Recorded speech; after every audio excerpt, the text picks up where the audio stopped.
বর্ষবরণের উদ্যাপনে যখন আলোয় ভেসে যাচ্ছে পার্ক স্ট্রিট, ধর্মতলা চত্বর, তখন তার কাছেই ওয়াই চ্যানেলে বিক্ষোভ মঞ্চে শিক্ষকেরা বছরের শেষ দিনটাকে পালন করছেন কালা দিন হিসাবে।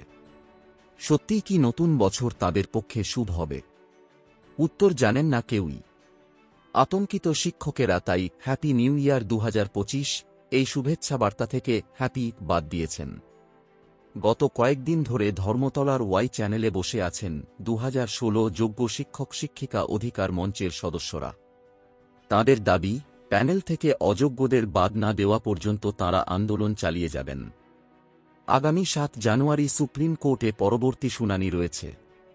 সেই শুনানির পরেও যদি সুরাহা না হয়, তাহলে তাঁরা রাজপথ ছাড়বেন না বলে জানান শিক্ষকেরা। মঙ্গলবার ওয়াই চ্যানেলের আলো অন্ধকারে বিক্ষোভ মঞ্চ সাজানো হয়েছে কালো বেলুনে। স্লোগান উঠছে, উই ওয়ান্ট জাস্টিস। এই লড়াই জিতবে কে? যোগ্য ছাড়া আবার কে? এই শিক্ষকদের বেশিরভাগেরই ছবছর চাকরি হয়ে গিয়েছে। জয়নগরের একটি স্কুলের বাংলার শিক্ষক ধীতিশ মণ্ডল বলেন, হঠাৎ আমাদের চাকরি অনিশ্চিত হয়ে যাবে আর বছরের শেষ দিনে রাস্তায় বসে আন্দোলন করতে হবে, তা ভাবতে পারিনি। 4 জন শিক্ষক নতুন বছর শুরু হতেই রাত 12টা থেকে অনশনে বসবেন। এই অনশন বুধবার বেলা 12টা পর্যন্ত চলবে।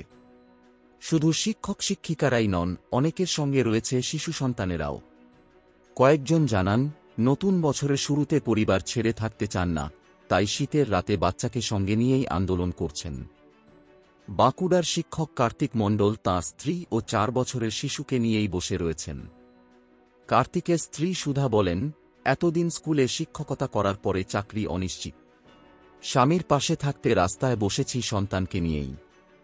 এই অন্ধকার কাটবে কিনা জানি না, তাই হ্যাপি নিউ ইয়ার বলতে পারছি না।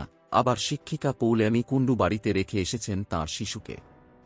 পৌলেমি বলেন, অযোগ্যদের বাদ দিয়ে আমরা যারা যোগ্য তাদের প্যানেল প্রকাশ করতে হবে। শীতে বাচ্চা অসুস্থ হয়ে পড়ার ভয়ে সঙ্গে আনিনি। নতুন বছরের শুরুতে ওর সঙ্গে থাকতে পারলাম না, এই আফসোস নিয়েও আন্দোলনে থাকছি। আমার মতো অনেক মা পথে বসে আছেন পরিবার ছেড়ে। রাত বাড়ার সঙ্গে সঙ্গে শহরে বেড়েছে নতুন বছর উদ্যাপনের হুল্লোড়। শুধু ওয়াই চ্যানেলে বিচারের দাবিতে শোনা গিয়েছে স্লোগান।